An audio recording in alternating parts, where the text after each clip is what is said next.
और अब आपको यूपी लिए चलता हूं कि उत्तर प्रदेश में योगी ने किस पर डंडा चला दिया है इस बार। योगी के इंसाफ की तस्वीर मैं आपको दिखाऊंगा। पहली तस्वीर देखिए जरा। पिछले दिनों यह तस्वीर सामने आई थी अतीक के बेटे की, अली, जो कि जेल में था और जेल में भी वीडियो सामने आ गया। अगली तस्वीर देखिए। जेल के जब अंदर चला गया तो अंदर जब उसकी चेकिंग हो रही थी यह वीडियो भी सामने आ गया। अली ये बताओ, रास्ते में कोई दिक्कत हुई? रास्ते में कहीं दिक्कत हुई अली?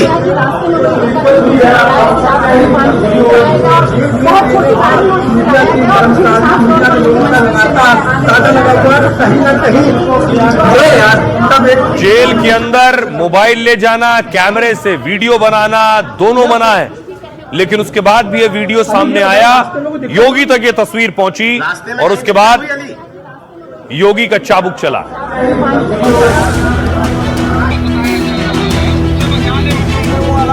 इसी को योगी का खौफ कहते हैं। जिस अतीक परिवार ने पुलिस और प्रशासन को हमेशा ठेंगे पर रखा, जो अतीक अहमद कानून को अपनी ड्योढ़ी का सेवक समझता रहा, आज उसके बेटे की आंखों में छोड़िए कान और जुबान तक में दहशत दिखाई दे रही है। सताया जा रहा है, उससे बचा ले मुख्यमंत्री जी, और वो क्या कहेंगे। जब राज योगी का हो, राज कानून का हो, तो सिर्फ अतीक का बेटा ही काबू में नहीं होता, बल्कि उसे मीडिया से बात करने की इजाजत देने वाले भी काबू में होते हैं। मसला सिर्फ मीडिया से बात की इजाजत का नहीं, बल्कि जेल के भीतर से अतीक के बेटे अली के वीडियो का है। चाहे वो पुलिस इंस्पेक्टर हो या कोई दूसरा अधिकारी, जवाब तो देना होगा कि माफिया के बेटे का वीडियो बना कैसे। अब देखिए, उस वक्त भी सवाल उठे थे कि जेल के अंदर का वीडियो कैसे आया। माफिया अतीक के बेटे अली की बयानबाजी इंस्पेक्टर को भारी पड़ गई।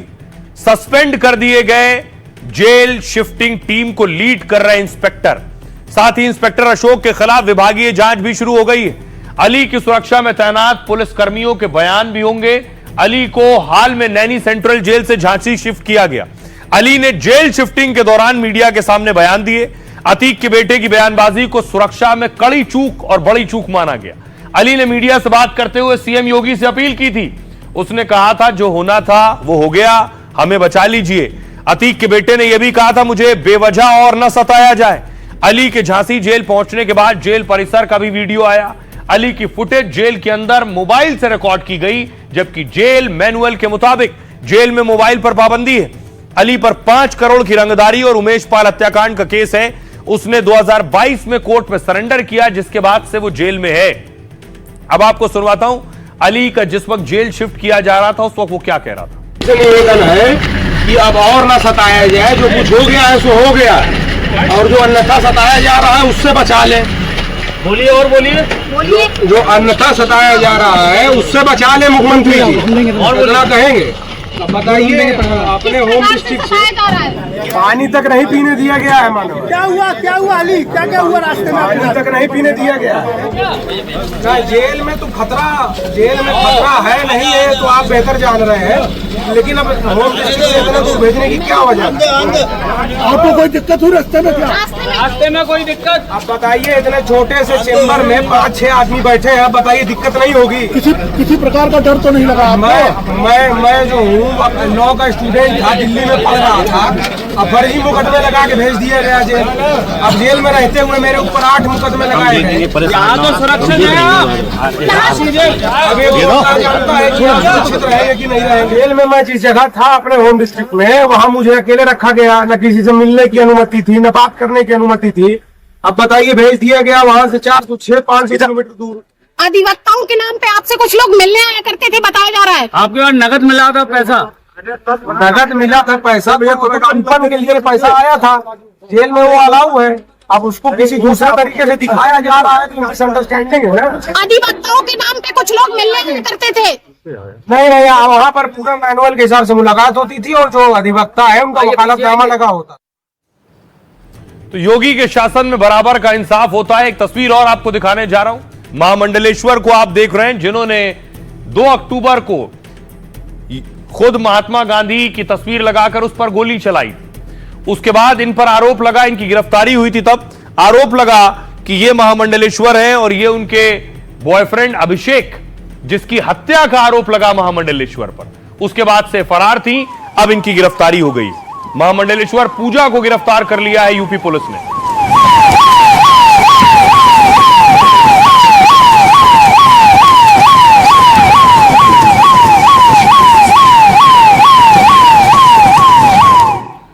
और आइए आपको बताऊं इन पर आरोप क्या थे और अब पुलिस ने क्या कार्रवाई की है। जूना अखाड़े की पूर्व महामंडलेश्वर पूजा शकुन पांडे गिरफ्तार हो गई हैं। अलीगढ़ के अभिषेक गुप्ता मर्डर केस में मुख्य आरोपी।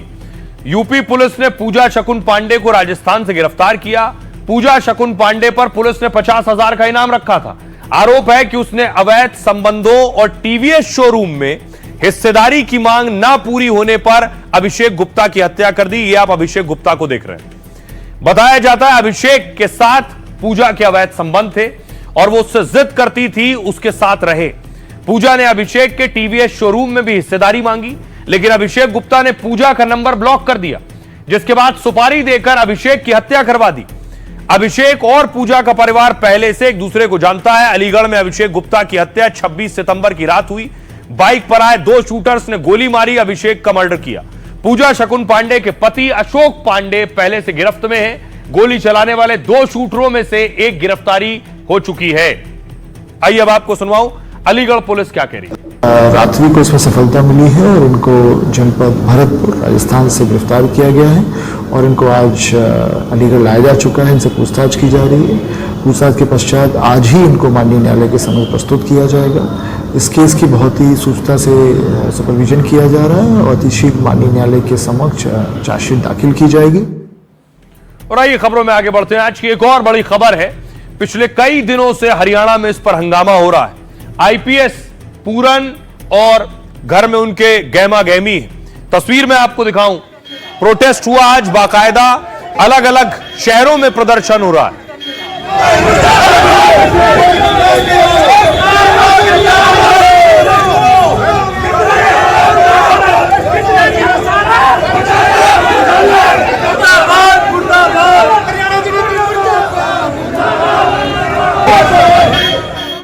और साथ ही आईपीएस पूरन के घर आज देखिए खुद पहुंचे पंजाब के सीएम भगवंत मान।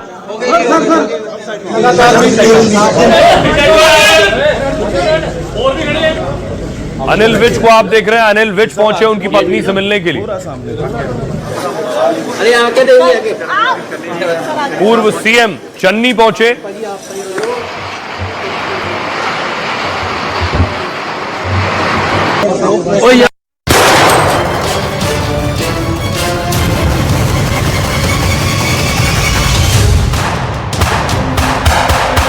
शोर शराबा खूब है, सियासत भरपूर है, नेताओं की कतार लगी है, बयानों का अंबार लगा है, लेकिन 5 दिनों बाद भी आईपीएस वाई पूरन कुमार का पोस्टमार्टम नहीं हो पाया। परिवार वालों ने शर्त रख दी कि जब तक राज्य के सबसे बड़े पुलिस ऑफिसर यानी डीजीपी की बर्खास्तगी नहीं होती, तब तक न पोस्टमार्टम होगा न ही अंतिम विदाई दी जाएगी। मुख्यमंत्री आईपीएस के सुसाइड के लिए जिम्मेदार लोगों पर कार्रवाई का भरोसा तो दे रहे हैं, लेकिन शायद परिवार को भरोसा नहीं हो रहा। सोचिए 5 से 6 दिन हो गए, अब तक आईपीएस का अंतिम संस्कार नहीं हुआ। वाई पूरन कुमार का आज पोस्टमार्टम नहीं हो सका। शनिवार सुबह डेड बॉडी गवर्नमेंट अस्पताल से पीजीआई शिफ्ट की गई थी। परिवार ने कहा कि डेड बॉडी को उनकी मर्जी के खिलाफ शिफ्ट किया गया। पोस्टमार्टम की पूरी तैयारी थी, लेकिन परिवार ने इजाजत नहीं दी। इस बीच आईपीएस पूरन के परिवार और दलित समाज ने कमेटी बनाई है। कमेटी का कहना है तब तक पोस्टमार्टम नहीं होगा जब तक डीजीपी और रोहतक के एसपी अरेस्ट नहीं हो जाते हैं। इधर सरकार ने रोहतक एसपी नरेंद्र बिजारिया को पद से हटा दिया है। माना जा रहा है कि डीजीपी शत्रुजीत कपूर भी छुट्टी पर भेजे जाएंगे। यह प्रशासन ने अब तक एक्शन लिया। सुनिए जरा शासन के एक्शन के बाद परिवार का क्या कहना है। हमारे बिना पूछे इन्होंने बॉडी शिफ्ट की है, ठीक है। हमारे साथ धक्का हो रहा है। एक डीजीपी लेवल का बंदा मर गया, ठीक है। 5 दिन हो गए, हमें इंसाफ नहीं मिला। अभी तक सरकार ने कोई कार्रवाई नहीं की है। हमारी एक मुख्य डिमांड है, 2 जो अधिकारी हैं, डीजीपी हरियाणा शत्रुजीत कपूर और आईपीएस अधिकारी रोहतक के एसपी, ये 2 आदमी कम से कम जो है टर्मिनेट किए जाएं, इनको अरेस्ट किया जाए। उसके बाद हम जो है डेड बॉडी का जो है पोस्टमार्टम कराएंगे और उसके बाद उसका संस्कार किया जाएगा। उससे पहले हम बिल्कुल भी जो है